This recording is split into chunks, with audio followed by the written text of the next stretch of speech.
اللہ کے محبوب علیہ السلام ایک دن مدینے سے گزر رہے تھے تو ایک شخص جس کا نام تھا سوا، تو وہ گھوڑا لیے جا رہا تھا، حضور کو پسند آ گیا، اس سے کہا کہ یہ بیچتے ہو؟ اس نے کہا بیچتا ہوں۔ کتنے کا؟ اتنے کا۔ کہا کہ رکو میں اس کی قیمت لے کے آیا اور تمہیں دیتا ہوں۔ کسی نے اس کو رکے ہوئے دیکھا تو پوچھا یہاں کیوں کھڑے ہو؟ اس نے کہا مسلمانوں کے نبی سے اس گھوڑے کا سودا ہو گیا ہے تو وہ قیمت لینے گئے۔ اس نے کہا مجھے زیادہ پیسوں سے دے دو، تو اس نے کہا میں تو یار سودا کر چکا ہوں۔ اس نے کہا کہ کوئی گواہ تھا؟ کہا نہیں۔ کہا مکر جانا۔ اس کو پیسوں کی لالچ آ گئی، اس نے کہا ٹھیک ہے حضور، اتنے میں قیمت لے کے پہنچ گئے۔ تو اس نے کہا میں نے تو آپ سے سودا کوئی نہیں کیا۔ حضور نے کہا ابھی تو سودا ہوا ہے۔ وہ کہنے لگا میں نے سودا کوئی نہیں کیا۔ لوگ بھی اکٹھے ہونے لگے، ہجوم بن گیا۔ اب حضور کہے میں نے گھوڑا خریدا ہے، وہ کہے میں نے بیچا نہیں۔ اب جب لوگوں کا ہجوم بنا تو لوگوں کے ہجوم کا بھی ایک پریشر ہوتا ہے۔ تو اس نے کہا کہ اگر بات لوگوں پہ چلی گئی تو صادق بھی یہ ہیں، امین بھی یہ ہیں، تو لوگ تو انہیں سچا کہیں گے۔ اس نے کہا اچھا مجھے یہ بتائیں کہ جب دو آدمیوں کے مابین یوں نزاع بن جائے تو اس میں تسویہ کی صورت کیا ہوتی ہے آپ کی شریعت میں؟ تو حضور نے فرمایا میری شریعت تو کہتی ہے کہ جو مدعی ہے وہ گواہ لائے، والیمین علی من انکر، جو انکار کرتا ہے وہ قسم دے دے۔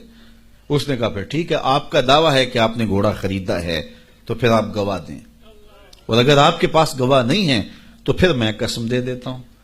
جھوٹ اس نے پہلے بول لیا تھا، قسم دینا اس کے لیے مشکل نہیں تھا، اور اس کو یہ بھی پتا تھا گواہ کوئی نہیں۔ تو اس نے کہا جناب آپ گواہ پیش کر دیں تو میں گھوڑا دے دیتا ہوں جس قیمت پہ آپ بتا رہے ہیں، اور اگر آپ کے پاس گواہ نہیں ہے تو پھر میں قسم دے دیتا ہوں۔ اب بھری بزم تھی، لوگوں کا ہجوم تھا، اور اس نے ایک ایسی بات کی۔ قبل اس سے کہ کچھ دیر گزرتی، حضرت حذیفہ بن یمان الانصاری رضی اللہ تعالیٰ عنہ آگے بڑھے اور کہا کہ گواہی مانگتا ہے؟ اس نے کہا جی میں گواہی مانگتا ہوں۔ تو کہا میں گواہی دیتا ہوں، جتنے میں حضور نے بتایا اتنے میں سودا ہوا ہے اور حضور نے گھوڑا خریدا ہے۔ اس نے کہا جی ٹھیک ہے میرا مطالبہ پورا ہو گیا، گواہی چاہیے تھی، درکار تھی گواہی، وہ گواہی مل گئی۔ تو اس نے گھوڑا دے دیا اور قیمت اس نے لے لی۔ قیمت اس نے اپنی مرضی کی گھوڑے کے مطابق ہی لی تھی، وہ تو زیادہ پیسوں کے لالچ میں مکرا تھا۔ تو خیر اس کو راستہ نکلنے کا مل گیا، لوگ ہٹنے لگے تو حضور نے حضرت حذیفہ رضی اللہ تعالیٰ عنہ کو اشارے سے قریب کیا اور کہا کہ تم نے گواہی دی، تم تو موقع پہ موجود ہی نہیں تھے، تو تم نے گواہی کیسے دی؟ تو حضرت حذیفہ رضی اللہ تعالیٰ عنہ نے کہا حضور گھوڑا کیا ہے، آپ کے کہنے پہ تو ہم نے رب کی گواہی دے دی، ہم نے رب کو دیکھا تھا، آپ نے کہا نہ ہے تو ہم نے مان لیا، تو یہ گھوڑا کیا ہوتا ہے؟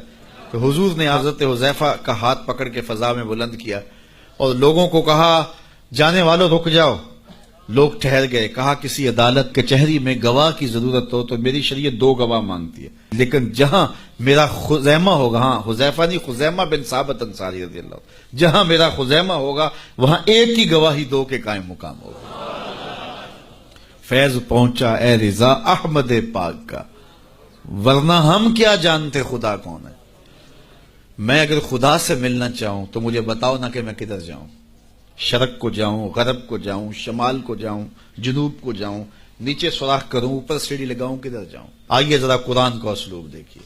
وَإِذَا سَأَلَكَ عِبَادِي أَنِّي فَإِنِّي قَرِيبٌ۔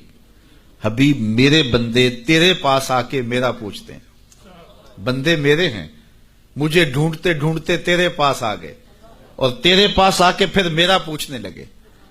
فَإِنِّي قریب، ان آنے والوں کو بتلا دیجئے کہ میں دور نہیں ہوں، نیڑے ہی ہوں۔